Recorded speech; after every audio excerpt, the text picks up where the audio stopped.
Hello students, today our topic is computer networks and in this lecture we are going to discuss about guided and unguided media. So this is your syllabus, you can easily see on screen.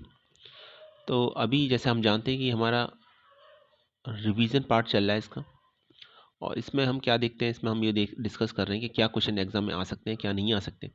तो अभी तक हम discuss कर चुके हैं लैन van को previous lecture में, जहाँ से मैंने बताया था क्वेश्चन आपको डेफिनेटली मिलेगा।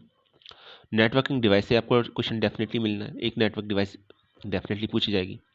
मे बी पॉसिबल वो गेटवे हो, मॉडम हो या हार्वर्ड स्विच के बीच में डिफरेंस हो, ये मैं बता चुका हूँ आपको पहले ही।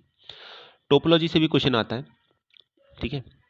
टोपोलॉजी में डिफरेंस भी आता है और अलग से कोई टोपोलॉजी पूछी भी जा सकती है। अलग से तो चांस कम ही है, पूछा भी कम ही गया है। डिफरेंस या कंपैरेटिव स्टडी ज़्यादा पूछी जाती है, जैसे स्टार और बस में पूछ लिया गया कि दोनों का कंपैरिजन करके बताइए कौन बेहतर है, या ये पहले से बता दिया जाएगा बेहतर है तो क्यों है, स्टार बस से बेहतर है तो क्यों है, ठीक है। तो ये टोपोलॉजी का क्वेश्चन आ गया। और कुछ एप्लीकेशन बेस्ड क्वेश्चन बनते हैं जो हम पार्ट 2 में डिस्कस करेंगे। इसके अभी हम थ्योरेटिकल पार्ट डिस्कस कर रहे हैं यहाँ पर। और आज जो हमारा टॉपिक है वो देखिए, बाकी इसके जो फोर्थ और फिफ्थ पार्ट थे ये डेफिनेशन बेस्ड है, इसमें से कोई लॉजिकल क्वेश्चन नहीं बनेगा, आपको ये क्लियर है। बहुत ज़्यादा कुछ एप्लीकेशन बेस्ड क्वेश्चन बनता हो ऐसे चांसेस भी नहीं है इसमें, क्लियर है। बन सकते हैं, और अभी पिछले एग्जाम में प्री बोर्ड में ऐसा क्वेश्चन आया भी था, वो कुकीज़ से रिलेटेड था, आपको याद होगा। इसमें बताया गया था कि साइट की प्रेफरेंस को याद कर लेता है और हु एम आई करके क्वेश्चन आया था, ठीक है। तो कुकीज़ के बारे में था, तो इस तरीके से आता है। तो वो भी एक्चुअली डेफिनेशन बेस्ड ही है। आपको डेफिनेशन क्लियर है, कॉन्सेप्ट क्लियर है, तो आप आंसर लिख देंगे कि ये किस टर्म के बारे में पूछा जा रहा है। तो वहाँ कहने का मतलब ये कि ये जो टॉपिक है आपके फोर्थ और फिफ्थ पार्ट जो इसका है वो बेसिकली वो बहुत ज़्यादा कोई डेस्क्रिप्टिव टाइप का क्वेश्चन नहीं बनेगा, वहाँ से बनता भी नहीं, बनेगा भी नहीं और आएगा भी नहीं, क्लियर। ये यहाँ पर समझ लीजिएगा। इसमें जो क्वेश्चन बनेगा वो बेसिकली बनेगा तो डेफिनेशन बेस्ड क्वेश्चन बनेगा, एप्लीकेशन बेस्ड क्वेश्चन बनेगा, तो कुछ टर्मोलॉजी को दूसरी तरीके से पूछा जा सकता है, ये एक है। इसको हम कल के वीडियो में डिस्कस करेंगे, जितने भी टर्म है, और वो हमारा लास्ट वीडियो होगा जहाँ तक थ्योरेटिकल पार्ट है इसका। उसके बाद हम इसका जो एप्लीकेशन बेस्ड पार्ट है या न्यूमेरिकल पार्ट है उसको डिस्कस करेंगे, और वहाँ इस यूनिट से रिलेटेड जितने भी एप्लीकेशन बेस्ड क्वेश्चन बनते हैं, न्यूमेरिकल्स बनते हैं, उनको सॉल्व करेंगे जो एग्जाम में पूछे भी जाते हैं, और ये बड़ा डेफिनेट है, एक क्वेश्चन तो आता ही आता है, ठीक है। तो 4 मार्क्स का क्वेश्चन आता है, तो उसको हम डिस्कस करेंगे। उससे पहले आज हम थोड़ा सा एक डिस्कस करने जा रहे हैं एक बड़ा इंपॉर्टेंट टॉपिक, गाइडेड और अनगाइडेड मीडिया। अब आप कहेंगे सर ये गाइडेड और अनगाइडेड मीडिया तो इस सिलेबस में नहीं दे रखा है। बिल्कुल सही बात है, नहीं दे रखा है। तो क्या हमें पढ़ना चाहिए? आंसर है बिल्कुल पढ़ना चाहिए। क्योंकि कभी कभी क्या होता है कि कुछ टॉपिक्स की वो इंडिविजुअली इतने मीनिंगफुल नहीं होते कि वो अलग से पूछे जाएं, सेपरेटली पूछे जाएं, लेकिन वो दूसरे टॉपिक को समझने में हेल्प करते हैं। जब तक आपको गाइडेड और अनगाइडेड मीडिया की अच्छी तरीके से नॉलेज नहीं होगी तो दूसरे टर्मिनोलॉजी को आप नहीं समझ पाओगे और आपको प्रॉब्लम क्रिएट होगी नेटवर्किंग में। आता होगा आपको, नो डाउट अबाउट इट, पर आपको थोड़ा सा डिटेल में उसको समझना होगा, ठीक है। तो आज जो मैं बताने जा रहा हूँ उसको समझने के पॉइंट ऑफ व्यू से आप याद कीजिएगा। ये मान के मत चलिएगा कि एग्जाम में आएगा, आ भी सकता है चांसेस, लेकिन बहुत कम है। मैंने आपको क्लियर कट अभी से पहले से बता दिया है। तो टॉपिक है गाइडेड एंड अनगाइडेड मीडिया। पहले सिलेबस में था, इस समय सिलेबस में कंप्यूटर नेटवर्क के रिड्यूस कर दिया गया है। कंप्यूटर नेटवर्क 2018 से पहले आईपी के सिलेबस का पार्ट था, वहाँ guided unguided media specially syllabus का भी पार्ट था, लेकिन इस बार सिलेबस में मेंशन नहीं है। लेकिन दूसरे टॉपिक को समझने के लिए इसको समझना ज़रूरी है। तो चलिए स्टार्ट करते हैं। और उससे पहले हमारी एक टोपोलॉजी रह गई थी, कौन सी? आई थिंक मैश टोपोलॉजी तो हमने डिस्कस कर लिया था, हाइब्रिड टोपोलॉजी की बात थी, वो डिस्कस नहीं हुई थी। तो चलिए पहले देखते हैं हाइब्रिड टोपोलॉजी के बारे में।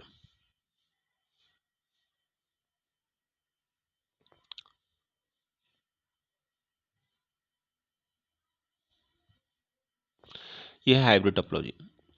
तो जैसे नेम है इसका हाइब्रिड, हाइब्रिड का मतलब ही क्या होता है? सिलेबस में दे नहीं रखा हाइब्रिड, लेकिन थोड़ा सा आपको समझना होगा।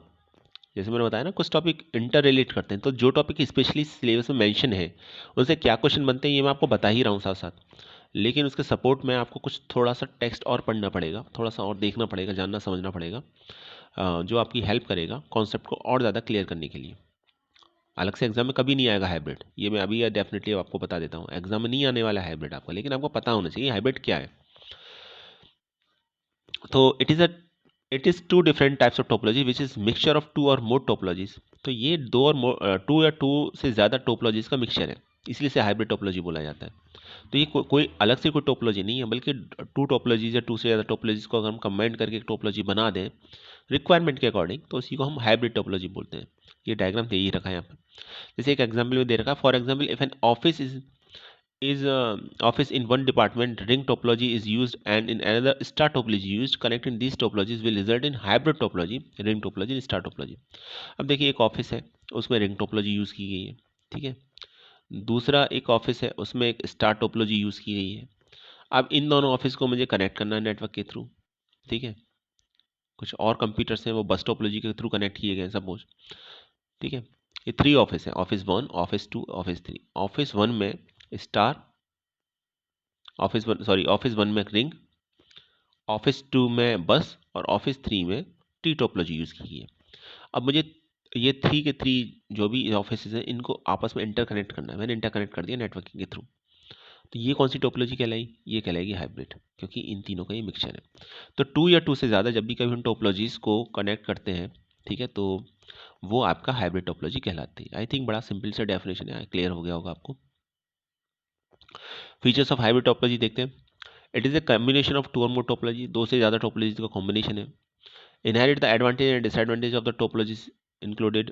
तो ये दोनों जो भी टोपोलॉजी इसमें यूज़ होती हैं उन दोनों की जो भी एडवांटेज डिसएडवांटेज होते हैं वो भी हाइब्रिड टोपोलॉजी के एडवांटेज डिसएडवांटेज बन जाते हैं। तो हाइब्रिड के अपनी कोई एडवांटेज डिसएडवांटेज नहीं है, इट डिपेंड्स ऑन द कि हमने किसके बिहार पर या किसके बेसिस पर हमने हाइब्रिड टोपोलॉजी बनाया है, कौन कौन सी टोपोलॉजी यूज़ की है। तो मैंने स्टार और रिंग और मान लीजिए मैंने ट्री टोपोलॉजी को कंबाइन करके हाइब्रिड टोपोलॉजी बनाए। तो रिंग और ट्री की जो भी मेरिट्स होंगी जो भी डिमेरिट्स होंगी वो उस हाइब्रिड टोपोलॉजी का भी पार्ट बन जाएंगी, ऑब्वियस सी बात है।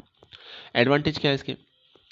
एडवांटेज है reliable as error detecting and troubleshooting is easy. ये रिलायबल है, एरर डिटेक्शन आसान होता है, इफेक्टिव है, स्केलेबल है, साइज आसानी से बढ़ा घटा सकते हैं, फ्लेक्सिबल भी है। डिसएडवांटेज क्या है? ऑब्वियसली जब 2 से ज़्यादा टोपोलॉजी को आप कंबाइन करोगे तो डिज़ाइन कॉम्प्लिकेटेड हो जाएगा और कॉस्ट भी ज़्यादा हो जाएगी। तो डिसएडवांटेज यही है, कॉम्प्लेक्स है और कॉस्टली है। तो ये हमारा लास्ट टॉपिक था टोपोलॉजी के रिगार्डिंग। टोपोलॉजी से एक क्वेश्चन हमेशा आएगा, याद रखिएगा। जहाँ तक मेरा ओपिनियन है, मेरा मानना है, अगर मुझे पेपर बनाना होगा तो मैं पूछूंगा आपसे डिफरेंस, ठीक है, किन्हीं भी 2 टोपोलॉजी के बीच में, जैसे स्टार और रिंग के बीच में। या मुझे पूछना होगा तो मैं पूछूंगा इसमें मैश टोपोलॉजी के बारे में, अगर मुझे इंडिविजुअली पूछना होगा, क्योंकि सिर्फ मैश टोपोलॉजी ऐसा है जहाँ फॉर्मूला इंप्लीमेंट होता है।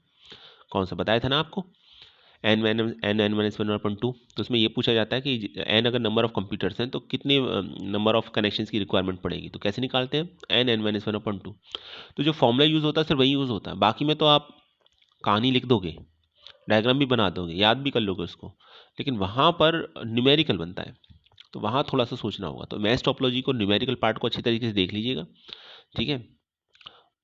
और मैं एक बार थोड़ा स्लाइड दिखा देता हूँ उसकी, तो आपको और थोड़ा क्लियर हो जाएगा मैं क्या बात करने जा रहा हूँ। ये मैश टोपोलॉजी है, नंबर ऑफ कंप्यूटर्स है, मान लीजिए 1 2 3 4 5। तो अगर इसके अंदर न्यूमेरिकल बना, थोड़ा सा मुश्किल क्वेश्चन अगर बनाना होगा तो पूछा जाएगा कि एक मैश टोपोलॉजी हमको डिज़ाइन करना है, तो 5 नंबर ऑफ कंप्यूटर्स हैं, तो कितने कनेक्शन की रिक्वायरमेंट पड़ेगी। तो आप लिखेंगे, आपको पता है कि फॉर्मूला होता है n-1/2, ठीक है। तो आप लिखोगे 5 × 4/2,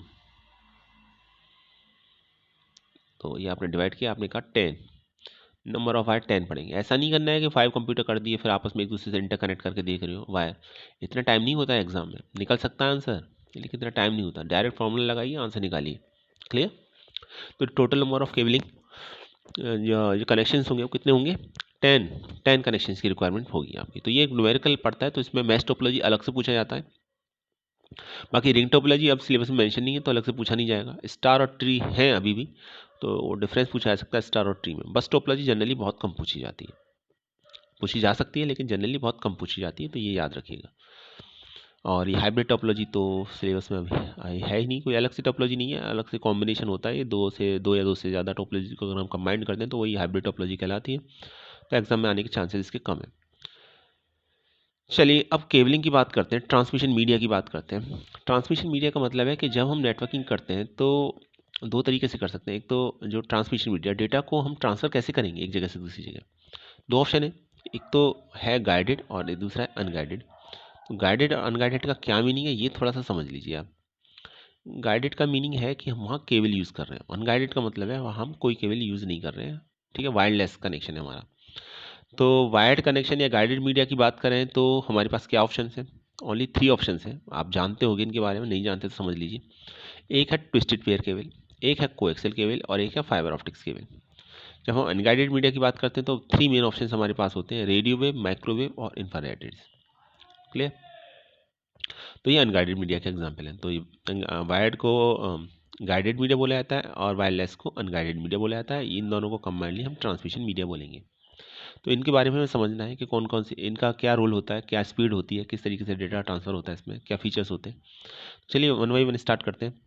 तो पहले गाइडेड मीडिया की बात करते हैं। तो पहली बात आती है ट्विस्टेड पेयर केबल की। अब यार थोड़ा तो नेम ही इसके बारे में आपको आइडिया लग रहा होगा, ट्विस्टेड पेयर केबल। तो केबल होती है और इसमें जो वायर होते हैं ट्विस्टेड होते हैं, दोनों एक दूसरे से ट्विस्टेड की फॉर्म में होते हैं। और ये आपने देखा होगा टेलीफोन की जो वायर होते हैं उसमें ट्विस्टेड पेयर केबल यूज़ होती है। क्लियर? तो ये सबसे पहला और सबसे पुराना आपका वायर्ड मीडिया है। इसमें डेटा ट्रांसमिशन रेट ज़्यादा नहीं था, इसलिए इसे कोएक्सियल केबल ने रिप्लेस कर दिया। कोएक्सियल केबल से फिर ज़्यादा बेहतर डेटा स्पीड मिलती है हमें फाइबर ऑप्टिक्स केबल में, तो उसे फिर फाइबर ऑप्टिक्स केबल ने रिप्लेस कर दिया। तो ये केबल के डिफरेंट टाइप्स हैं, याद रखिएगा इसमें। तो सबसे पुअर क्वालिटी होती है ट्विस्टेड पेयर की होती है, उससे बेहतर फिर आपका कोएक्सियल केबल की होती है, और उससे बेहतर फिर सबसे बेहतर होती है ऑप्टिकल फाइबर की। लेकिन ऑप्टिकल फाइबर की जो कॉस्ट होती है इतनी ज़्यादा होती है कि हम जनरली उसे शॉर्ट डिस्टेंस के लिए प्रेफर नहीं करते। शॉर्ट डिस्टेंस के लिए हम कोएक्सियल केबल को ही प्रेफर करते हैं। तो जनरली तो लैन में हम कोएक्सियल केबल यूज़ करते हैं और ट्विस्टेड पेयर केबल आउटडेटेड है आज की डेट में। लेकिन क्योंकि हमें पता होना चाहिए कि कौन कौन से वायर्ड मीडिया है, तो यहाँ इसलिए हम इसको डिस्कस करने जा रहे हैं।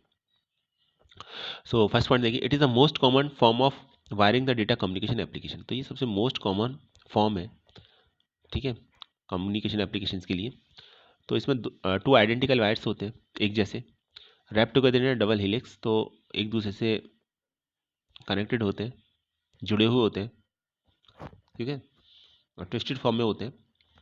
तो ये ट्विस्टेड फॉर्म में क्यों होते हैं, सवाल यहाँ पर ये है। The bleeding of the signal from one wire to another and which can corrupt signal and cause network errors, this form the signal interference is called crosstalk. एक कॉन्सेप्ट होता है क्रॉसटॉक का।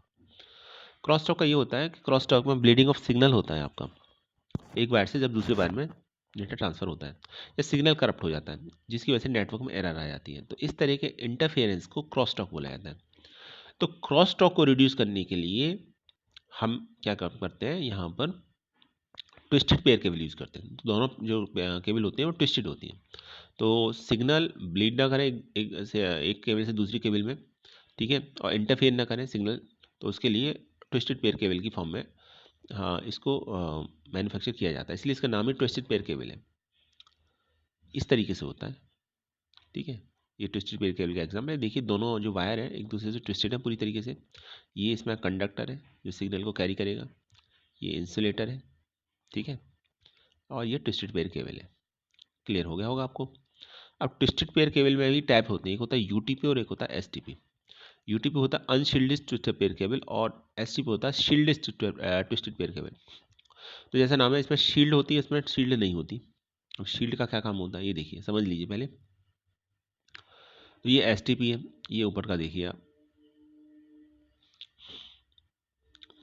ये डायग्राम देख के आपको क्लियरली डिफरेंस समझ में आ जाएगा। ये यूटीपी का एसटीपी का डायग्राम है और ये यूटीपी का डायग्राम है, ठीक है, दोनों में प्लास्टिक कवर है। लेकिन एसटीपी में एक मेटल शील्ड दे रखी है, ये देखिए, ये एक मेटल शील्ड दे रखी है। यूटीपी में कोई मेटल शील्ड नहीं दे रखी, सिर्फ एक प्लास्टिक कवर दे रखा है, उसके अंदर ये दोनों ट्विस्टेड पेयर केबल है। तो इससे क्या फर्क पड़ता है एसटीपी से, ठीक है, ये भी समझने की ज़रूरत है। तो coaxial cable consist of 2 conductor, the inner conductor is held inside the insulator with the outer conductor is woven around the providing A shield. तो 2 कंडक्टर होते हैं इसमें, शील्ड की बात करें इसमें तो क्लियर कट है, इसमें तो होते ही नहीं है शील्ड, तो कोई बात ही नहीं करनी, सिंपल केबल है ये। लेकिन इसमें जो हम शील्ड प्रोवाइड करा रहे हैं, तो ये भी कंडक्टर का काम कर रही है। एक कंडक्टर ये हो गया और एक कंडक्टर ये हो गया, 2 कंडक्टर हो गए, इनर कंडक्टर है या आउटर कंडक्टर है। शील्ड आउटर कंडक्टर का काम करती है। और इसका ऑब्जेक्टिव क्या होता है ये समझ लीजिए। The insulator protecting the insulating protecting coating called a jacket plastic cover covers the outer conductor. तो आउटर कंडक्टर को एक प्लास्टिक कवर कवर करता है, ये देखिए ये प्लास्टिक कवर है, इसको कवर कर रहा है शील्ड को। क्लियर है?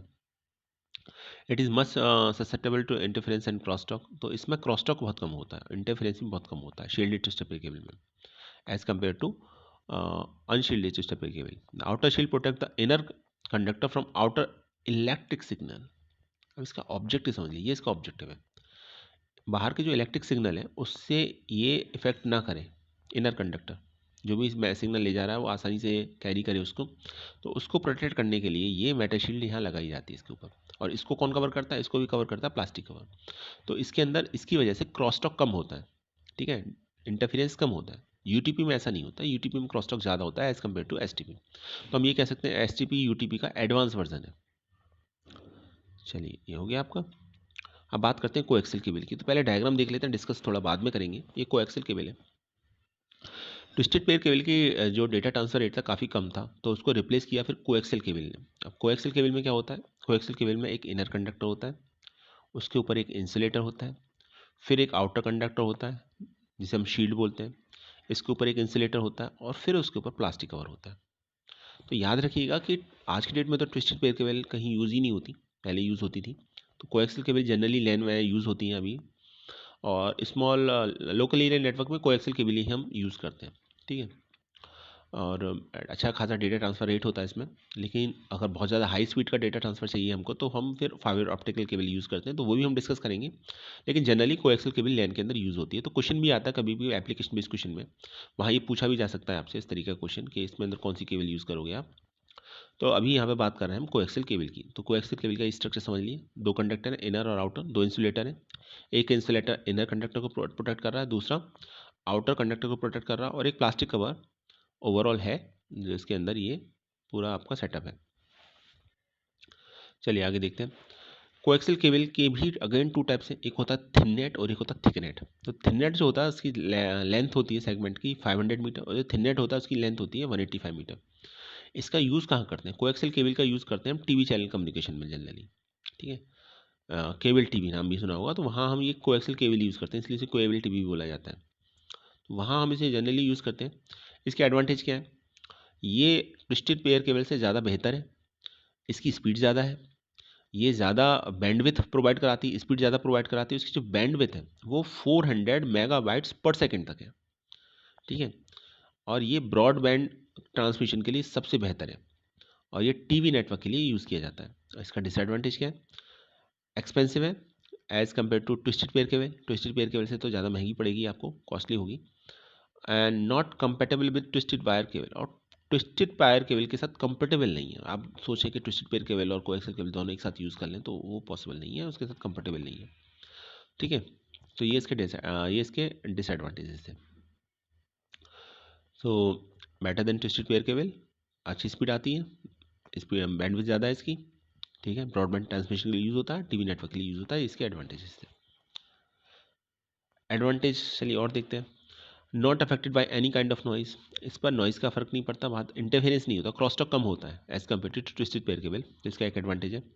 हाई ट्रांसमिशन कैपेसिटी बहुत ज़्यादा है इसकी, स्पीड ऑफ लाइट से ट्रैवल करता है डेटा। ये ब्रॉडबैंड कम्युनिकेशन के लिए सबसे ज़्यादा सूटेबल है। इसमें इंस्टॉलेशन डिसएडवांटेज क्या है इसके? इंस्टॉलेशन रिक्वायर किया, तो जब इसे इंस्टॉल करेंगे तो थोड़ा सा सावधानी के साथ हमें केयर के साथ इसे इंस्टॉल करना पड़ता है, और थोड़ा सा मुश्किल भी है as compare to twisted pair cable. Connecting to optical fibre is difficult. Okay, optical fibre की बात करते हैं तो इसके कुछ ज़्यादा डिसएडवांटेज नहीं है, ठीक है। यहाँ हो गया इसका, ये एक्चुअली ये इसकी साइड नहीं है, आप यहीं तक समझिए इसका ट्विस्टेड पेयर केबल का एडवांटेज और डिसएडवांटेज। आगे देखते हैं, ऑप्टिकल फाइबर की बात करते हैं। देखिए अभी कभी कभी क्या है कि अगर लॉन्ग डिस्टेंस पे आपको डेटा कम्युनिकेशन करना है, इस्टेब्लिश करना है, और वायर्ड मीडिया चाहिए आपको या गाइडेड मीडिया चाहिए, तो फिर वहाँ कोएक्सियल केबल बहुत ज़्यादा एक तरीके से कहें कि फिजिबल नहीं है। वहाँ फिर हम अगर है भी तो फिर वहाँ हम ऑप्टिकल फाइबर केबल यूज़ करते हैं लॉन्ग डिस्टेंस के लिए, क्योंकि डेटा ट्रांसमिशन रेट जो होता है सबसे ज़्यादा होता है ऑप्टिकल फाइबर केबल में एमंग ऑल वायर्ड मीडिया, चाहे वो ट्विस्टेड पेयर केबल हो चाहे वो कोएक्सियल केबल हो। तो ऑप्टिकल फाइबर का जो होगा सबसे ज़्यादा होगा। तो ऑप्टिकल फाइबर क्यों बोला जाता है? Optical fibre consist of thin glass fibres that carry that can carry information at frequencies in the visible light spectrum and beyond. तो इसे ऑप्टिकल फाइबर इसलिए बोला जाता है क्योंकि ये इसके अंदर थिन ग्लास फाइबर्स होते हैं जो इन्फॉर्मेशन को कैरी करते हैं, और इनकी फ्रीक्वेंसी क्या होती है, फ्रीक्वेंसी वही होती है जो विजुअल लाइट की फ्रीक्वेंसी होती है। तो आप समझ लीजिए कि सबसे ज़्यादा फास्ट होता है ये ऑप्टिकल फाइबर केबल, ठीक है, बल्कि उससे भी ज़्यादा होता है। The typical optical fibre consist of a very narrow stand of glass called the core. तो अभी चलिए पहले थोड़ा डायग्राम दिखा देता हूँ मैं आपको, तो आपको समझ में आ जाएगा। तो इसका पार्ट है, पहला होता है कोर, ठीक है। तो कोर क्या होता है, ये ग्लास और प्लास्टिक होती है जिसमें लाइट ट्रेवल करती है इसमें, क्लियर है। सेकंड द क्लैडिंग, ये क्या करता है, ये कोर को कवर करता है और लाइट को रिफ्लेक्ट करता है कोर की तरफ वापस, काम करता है क्लैडिंग। और ऊपर होता है कोटिंग इसकी। प्रोटेक्टिव कोटिंग, तो प्रोटेक्ट द फाइबर, ये फाइबर को प्रोटेक्ट करने के लिए बनाया जाता है। तो 3 पार्ट्स होते हैं। तो मेन पार्ट जो होता है इसका कोर होता है, जिसमें आपका ग्लास या प्लास्टिक होते हैं जो लाइट की स्पीड से ट्रेवल करते हैं और सिग्नल को कैरी करते हैं, क्लियर। तो ये इसके मेन पॉइंट्स हैं, इसका स्ट्रक्चर है, देख लीजिए। हम मेन पॉइंट्स ही डिस्कस करने जा रहे हैं क्योंकि हमें वही चीज़ समझनी भी है। तो ये था आपका ऑप्टिकल फाइबर केबल। ये ऑप्टिकल फाइबर केबल के एडवांटेज डिसएडवांटेज ये थे इसकी, गलती से मैं उसमें दिखाया था। चलिए, तो क्या है, इसमें नॉइज़ नहीं होती सबसे, कोई इसमें इंटरफेरेंस नहीं था, क्रॉस टॉक नहीं होता। ट्रांसमिशन कैपेसिटी बहुत ज़्यादा हाई होती है, ठीक है। स्पीड ऑफ लाइट से ट्रेवल करता है। ये पॉइंट जो स्लाइड है ये रिलेट कर रही है आपकी किससे, ऑप्टिकल फाइबर से। Suitable for broadband communication, broadband communication के लिए सबसे ज़्यादा सुटेबल है ये। डिसएडवांटेज क्या है इसका, जो कंपैरिजन अगर हम करें कोएक्सियल केबल से साथ, तो इसमें इंस्टॉलेशन बहुत ज़्यादा सावधानी के साथ करना पड़ता है और टिपिकल भी है। 2 ऑप्टिकल केबल को कनेक्ट करना मुश्किल है थोड़ा सा। Optical fibres are more difficult to solder और मोस्ट एक्सपेंसिव, और ये एक्सपेंसिव है इसलिए जनरली यूज़ नहीं करते हैं स्मॉल डिस्टेंस के लिए। लॉन्ग डिस्टेंस के लिए इसको हम यूज़ करते हैं। तो ये था ऑप्टिकल फाइबर केबल। चलिए बात करते हैं माइक्रोवेव की। माइक्रोवेव्स क्या होते हैं, अब ये गाइडेड मीडिया कंप्लीट हो गया, आपका अनगाइडेड मीडिया आता है topic. Microwaves are electromagnetic waves having frequency range from 0.3 to 300 gigahertz. तो माइक्रोवेव जो होते हैं इलेक्ट्रोमैग्नेटिक वेव्स होती हैं जिनकी फ्रीक्वेंसी रेंज 0.3 to 300 गीगाहर्ट्ज होती हैं। Microwave signals are use to transmit data without cables, तो ऑब्वियसली जब अनगाइडेड है तो केबल की जरूरत नहीं पड़ेगी। Microwaves are transmitted from the transmitter placed at very high towers to the receivers at the long distance. तो इसको ट्रांसमिट कैसे करते हैं, ये जो माइक्रोवेव, ओके, ये जो माइक्रोवेव है आपका माइक्रोवेव, ये इसको ट्रांसमिट करने के लिए आपको हाई टावर्स की रिक्वायरमेंट पड़ती है, जैसे ये टावर है, और यहाँ से लॉन्ग डिस्टेंस पर आपको सेंड करना है। तो इस तरीके से सेटअप आपको इस्टेब्लिश करना होता है। और ये रिसीवर है, ये रिसीव करेगा, और ये डिस्टेंस काफ़ी ज़्यादा होती है तो लॉन्ग डिस्टेंस के लिए हम यूज़ करते हैं, clear. The microwave signals are similar to the radio and television signals and are used for long distance communication. Microwave signal जो होते हैं वो आपके रेडियो और टेलीविजन सिग्नल की तरह से ही होते हैं जो लॉन्ग डिस्टेंस कम्युनिकेशन में यूज़ होते हैं। इसमें 3 पार्ट्स होते हैं, ट्रांसमीटर, रिसीवर और एटमॉस्फेयर। तो ये ट्रांसमीटर हो गया जो आपके हाई टावर पर लगा होता है, रिसीवर हो गया जो काफ़ी दूरी पर होगा, ठीक है, टावर की जरूरत यहाँ भी पड़ेगी, और एक बीच में होगा एटमॉस्फेयर जहाँ जो सिग्नल है वो आपके एयर में ट्रेवल करते हैं, क्लियर है। तो ये हो गया आपका माइक्रोवेव, और इसकी फ्रीक्वेंसी याद रखिए, फ्रीक्वेंसी कितनी है, 0.3 to 300 गीगाहर्ट्ज। चलिए, तो microwave are transmitted in line of sight fashion and also propagated through the surface. तो इस तरीके से ये ट्रैवल करता है, ये आपका सेंडर है, ये रिसीवर है, ये डायरेक्ट पाथ है, और इसी तरीके से भी आपका डेटा ट्रैवल कर सकता है। तो ये माइक्रोवेव का डायग्राम हो गया। एडवांटेजेस क्या है, maintenance easy than cable, maintenance आसान होती है केबल के कंपैरिजन में।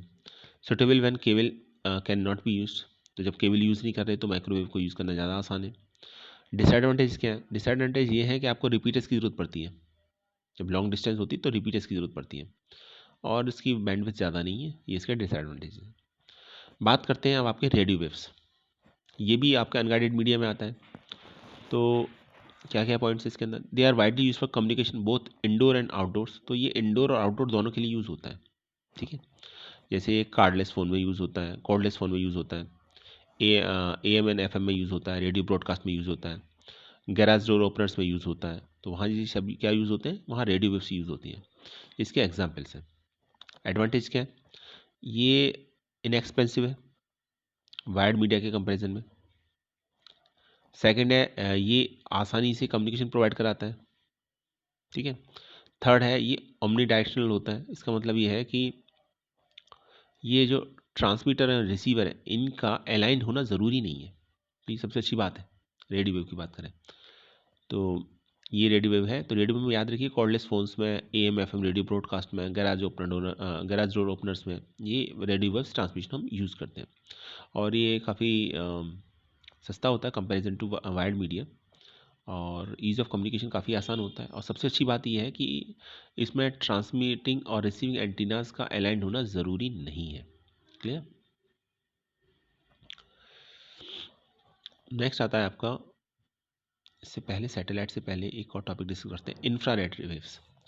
तो इंफ्रारेड वेव्स भी ये अनगाइडेड मीडिया का एग्जाम्पल है। तो इसका विजुअल लाइट से कम होता है फ्रीक्वेंसी, और इसमें यह है कि these high frequencies allows high speed data transmission. तो हाई स्पीड डेटा ट्रांसमिशन के लिए यूज़ होता है। ये वेव से यूज़ होते हैं शॉर्ट रेंज कम्युनिकेशन के लिए, तकरीबन 5 मीटर के लिए, वायरलेस कम्युनिकेशन में मॉनिटर करने के लिए और कंट्रोल एप्लीकेशंस के लिए। तो जो होम एंटरटेनमेंट्स होते हैं जैसे रिमोट कंट्रोल डिवाइसेस हैं, या कोडलेस माउस है, या इंट्रूजन डिटेक्टर्स हैं, यहाँ ये आपका इंफ्रा रेड वेव्स यूज़ की जाती है। तो 5 मीटर तक की डिस्टेंस में यूज़ की जाती है। वायरलेस मीडिया है, अनगाइडेड मीडिया के अंदर आता ही, और ये लाइन ऑफ साइट ट्रांसमिशन है, ठीक है। और इसमें लीक नहीं होता, not leak to another device, and no government licence is required for that use. उसका यूज़ के लिए गवर्नमेंट लाइसेंस की ज़रूरत नहीं पड़ती। ऐसे ही एक आता है आपका सैटेलाइट, ये तो आप जानते ही होंगे। तो ये GSTC सैटेलाइट्स होते हैं वो अराउंड 36,000 किलोमीटर दूर होते हैं अर्थ के सरफेस से, ठीक है। तो ये कम्युनिकेशन इस्टेब्लिश करने का काम करते हैं। So in a satellite communication transmitting station transmit the signal to the satellite, it is called the uplinking। तो जो 36,000 दूरी पर अर्थ सरफेस से दूर होते हैं वो कम्युनिकेट करते हैं अर्थ से, ठीक है। इसको बोला जाता है कॉन्सेप्ट को अपलिंकिंग। और दूसरा एक कॉन्सेप्ट होता है आफ्टर, अच्छा, जब ये अर्थ पर ये सिग्नल रिसीव हो जाते हैं माइक्रोवेव के through, it amplifies them in transmit back to the earth in whole visible area. तो फिर ये अर्थ के अलग अलग प्लेसेस पर दोबारा से ट्रांसमिट किए जाते हैं। Receiving station at different places can receive this signal. तो रिसीविंग स्टेशन होते हैं अलग अलग जगह पर, फिर वो उसे आपका सिग्नल्स को आगे फॉरवर्ड करते हैं। इसको बोला जाता है डाउन लिंकिंग। तो अप लिंकिंग और डाउन लिंकिंग दो कॉन्सेप्ट होते हैं। अप लिंकिंग का मतलब है सैटेलाइट जहाँ अर्थ की ऑर्बिट में 36,000 दूर, पहले वो सिग्नल अर्थ तक जाएगा तो उसे बोलते हैं हम अप लिंकिंग। और फिर उसके बाद अलग अलग रिसीविंग स्टेशन तक वो पहुँचेगा और वो उसे आगे फॉरवर्ड करेंगे, ब्रॉडकास्ट करेंगे जो भी है, तो उसे बोला जाता है डाउन लिंकिंग। एडवांटेज क्या है, area cover is too large. जो एरिया कवर होता है बहुत ज़्यादा होता है और इसमें हाई इन्वेस्टमेंट की ज़रूरत पड़ती है। तो एग्जाम में अगर क्वेश्चन आता है कि एक कंट्री से कंट्री, मान लीजिए हमें UK से इंडिया के बीच में कम्युनिकेशन इस्टेब्लिश करना है, तो पूछा जाएगा उसमें कौन सा आप मीडिया यूज़ करोगे। तो आप ऑब्वियसली गाइडेड मीडिया तो होगा नहीं, अनगाइडेड मीडिया होगा। अनगाइडेड मीडिया में भी सैटेलाइट के थ्रू कम्युनिकेशन इस्टेब्लिश होगा। तो याद रखिएगा क्वेश्चन कुछ इस तरीके से बनता है वहाँ पर। ये एग्जाम्पल है, आप देख लीजिए। ये माइक्रोवेव टावर्स है, ये GSTC सैटेलाइट है। ये माइक्रोवेव टावर सिग्नल को रिसीव करेंगे और फिर आगे उस तरीके से फॉरवर्ड करेंगे। एक और है लास्ट, ब्लूटूथ। तो Bluetooth technology radio uses radio waves in the frequency range. तो रेडियो वेव्स को यूज़ करती है 2.4 गीगाहर्ट्ज़ से लेकर 2.480 गीगाहर्ट्ज़ तक। तो बहुत शॉर्ट रेंज के लिए यूज़ किया जाता है, अराउंड 10 मीटर्स के लिए यूज़ किया जाता है। तो ये कहाँ यूज़ होता है, baby monitors, door openers, cell phones, यहाँ ये यूज़ किया जाता है ब्लूटूथ कम्युनिकेशन को। एडवांटेज क्या है इसकी, line of sight between communication device is not required. Line of sight की ज़रूरत नहीं है इसमें। Bluetooth can connect up to the 8 devices simultaneously. Bluetooth से हम ज़्यादा से ज़्यादा 8 डिवाइसेस को साइमल्टेनियसली कनेक्ट कर सकते हैं। और इसका ट्रांसफ़र रेट जो होता है मैक्सिमम 1 मेगाबाइट्स पर सेकंड तक का होता है। तो ये था आज का वीडियो, ठीक है। ये से नॉलेज के लिए पढ़िएगा, ये एग्ज़ाम में इसमें से कुछ ज़्यादा पूछने की उम्मीद कमी है। लेकिन आपको पता होना चाहिए गाइडेड मीडिया क्या है, अनगाइडेड मीडिया क्या है।